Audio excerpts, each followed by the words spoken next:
Shalom, c'est le révérend Jojo Kamani, autorité spirituelle, pasteur responsable de l'église Manaim Church. L'église Manaim Church qui trouve son siège ici à Bruxelles, sur rue de Goujon numéro 22 au deuxième étage, dans la commune d'Anderlecht. Là, j'organise un grand événement à l'hôtel Marivaux. Et l'hôtel Marivaux qui est situé sur boulevard Adolphe Max, numéro 98 ou 98 pour le Belge, au métro Roger. J'organise une grande journée de victoire le dimanche 8 novembre à 14 h juste.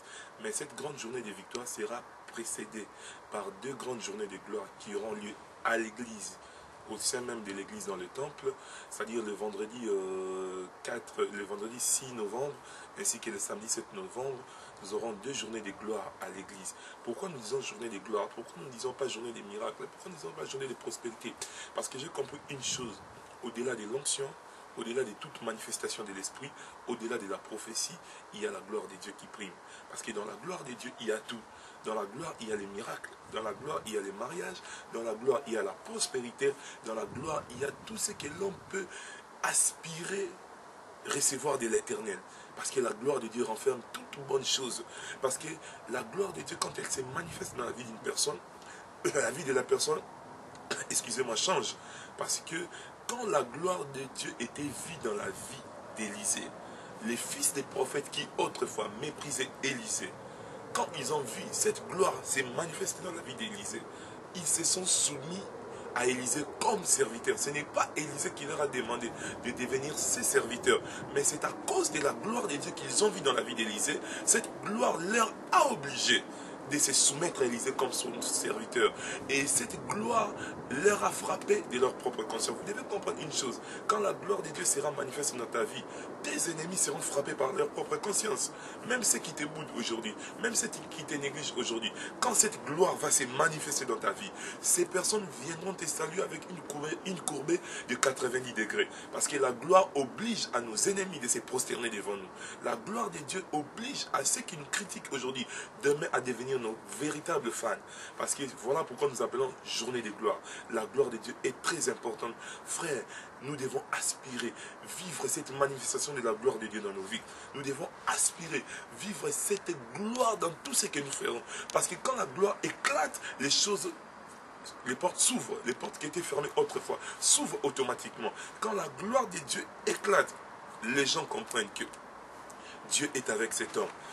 La Bible déclare, la gloire du second temple sera plus grand que la gloire du premier temple. Or, le premier temple qui est le corps de l'homme qui a été détruit par les péchés.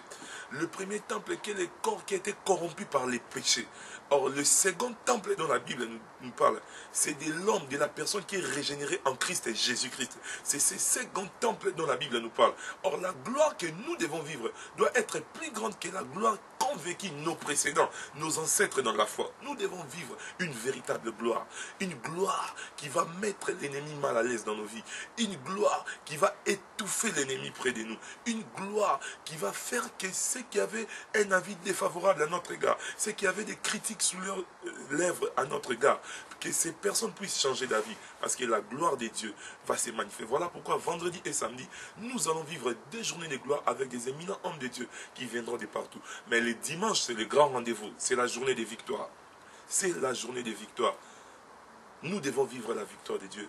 Le dimanche 8 novembre à l'hôtel Marivaux, une journée de victoire et de louange. Nous devons louer l'Éternel avec des sons de trompettes, avec la harpe, avec la musique, avec toute acclamation pour que la gloire revienne à l'Éternel. Et voilà pourquoi, pendant cette journée de victoire, nous allons amener le peuple de Dieu à comprendre, à réaliser, à prendre conscience de leur identité en Christ Jésus. Nous allons pousser le peuple de Dieu à comprendre qu'ils ne sont pas toujours obligés de vivre sous les jours de l'ennemi.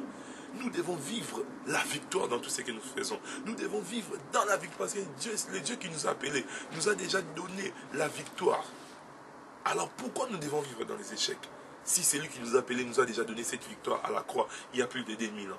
Alors voilà pourquoi nous allons authentifier, nous allons célébrer cette victoire qui nous a été octroyé par le Christ et Jésus à la croix. Et après cette journée, nous voulons que le peuple de Dieu vive avec cette conscience, cet esprit de victoire, que dans tout ce qu'ils feront, qu'ils puissent vivre la victoire dans tout ce qu'ils feront. Et Dieu va opérer des signes, prodiges et miracles durant toute cette journée. Les possédés seront délivrés, les malades seront guéris, les paralytiques marcheront, les sourds entendront et les muets parleront. Nous croyons à la puissance du nom de Jésus. Dieu est un nom, Jésus aussi est un nom. Mais le nom de Jésus est plus puissant même que le nom de Dieu. Parce que la Bible déclare une chose.